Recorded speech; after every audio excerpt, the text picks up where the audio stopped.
Muy buenas, que de nuevo soy el Mascarilla. Quería hoy hablar de una cosa muy especial, que no creo que sea tan complicado de comprender.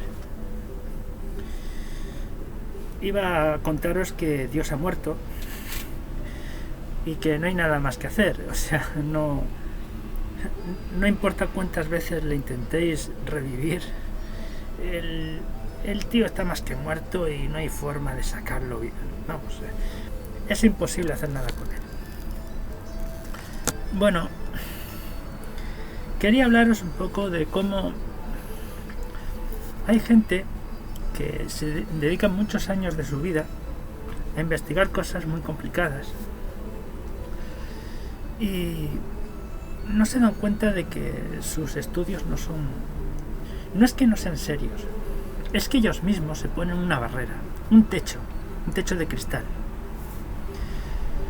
Y es lo mismo que ocurre con los que creen en Dios, por ejemplo.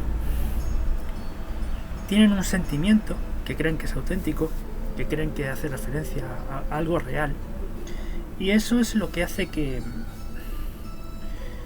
Bueno, voy a ir al quid de la cuestión. Resulta que lo propio del ser humano es que tenga atracción por lo oculto. Hay que pensar que gracias a esa atracción por lo oculto, cuando veía cosas extrañas como que el sol aparecía y se movía, amanecía, volvía a amanecer, de una forma o de otra necesitaba un lenguaje que pudiera explicar esos sucesos. Y esa capacidad de abstracción generaba como una especie de cultura, un emic, relativo a lo que veía. Esa cultura se llenaba de palabras, y esas palabras parecían hablar de un comportamiento como de decisiones adoptadas por unos entes gigantescos que podían ser como los dioses. Algo así podría parecer un poco que es lo que describía Aristóteles con el ente que era capaz de mover sin ser él movido por otro ente. Lo que pasa es que la creencia en ese dios o en ese superente no podía estar ligado con un rito. No podía existir un sistema religioso que te pudiera conectar con ese ente inicial, con el creador del universo. Fue con la llegada de los ritos con el que el ser humano podía llevar a cabo un comportamiento que mediante la selección natural le permitiera evolucionar.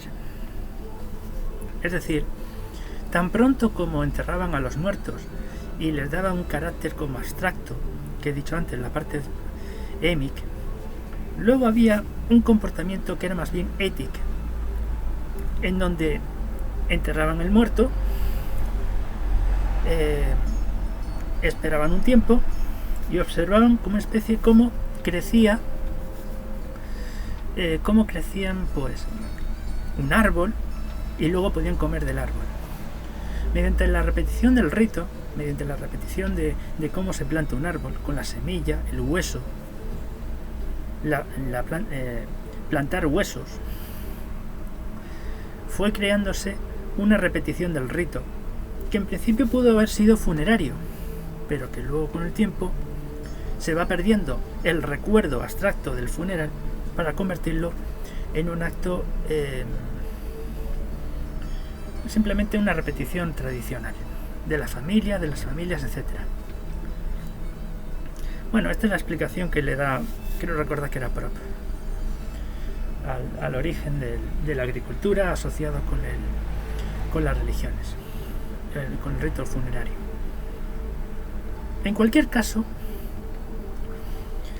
esa es la parte, cuando se une la parte fonémica con la parte fonética, bueno, la parte émic con la parte étic, el resultado es lo que es la religión, pero ya propiamente dicha, una religión con su lenguaje, con sus ritos, sus creencias, sus dogmas.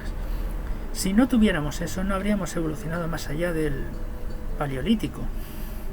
Es decir, fue algo necesario para que el ser humano pudiera valerse de esos sesgos para poder construirse un lenguaje y poder ir hacia adelante. Es decir, eso que está dentro de nuestra cabeza y que nos llama a creer en lo oculto, se convierte en un arraigo que es un sesgo, que es un sesgo innato en el ser humano. Por eso de vez en cuando podemos ver gente que está convencida de que acaba de despertar soñando en Dios o en los ángeles, o también podemos ver pues investigadores de lo oculto que jamás admitirán que están investigando algo que se pueda demostrar. De hecho, si hay alguien que ha mostrado pruebas suficientes de la existencia de, yo qué sé, los extraterrestres, por poner algo, tened por seguro que ni los escépticos ni los ufólogos van a querer admitir esa prueba, precisamente por esa atracción hacia la abstracción y de lo oculto que nos es inherente como seres humanos. Se nos explotaría la cabeza, tanto a los escépticos como a los ufólogos. No seríamos capaces de comprender una prueba evidente que la tuviéramos delante. Y para eso hace falta un poco más de metodología y de reconocernos por nuestras limitaciones. Una pequeña prueba de lo que estoy diciendo puede ser justamente por cómo se interpreta la Biblia. Imaginad, por ejemplo, que a mí me da por decir que mi película favorita es la de los monos de Tim Burton, por ejemplo. Y con la misma digo, me preguntan, oye, ¿cuál fue tu escena favorita? Y yo a eso le respondo, bueno, pues mi escena favorita fue cuando Charlton Heston se puso de rodillas y dijo, odio a los monos, malditos, odio a los monos. Claro, si yo digo eso y uso la palabra y digo que eso es de Tim Burton y del Planeta de los Simios, lo que estoy haciendo es destrozar la película de Tim Burton, porque eso Charlton Heston no, es decir, Charlton Heston no apareció en la película. Es decir, cuando la gente dice que está siguiendo a Dios, no está siguiendo la tradición de la Biblia, está siguiendo su propia moralidad. Un filólogo les corregiría y les diría, oye, no, es que vuestra moralidad no tiene nada que ver con lo que pone la Biblia. El Dios de la Biblia ha muerto. No está enseñando nada. Vosotros vais con vuestra propia moral, que es mucho más evolucionada y muy, muy diferente. Pero le habéis puesto unos tildes de abstracción y de ocultismo. Ese sentimiento se lo habéis introducido vosotros.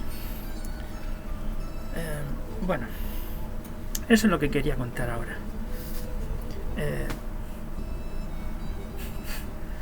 Hasta luego.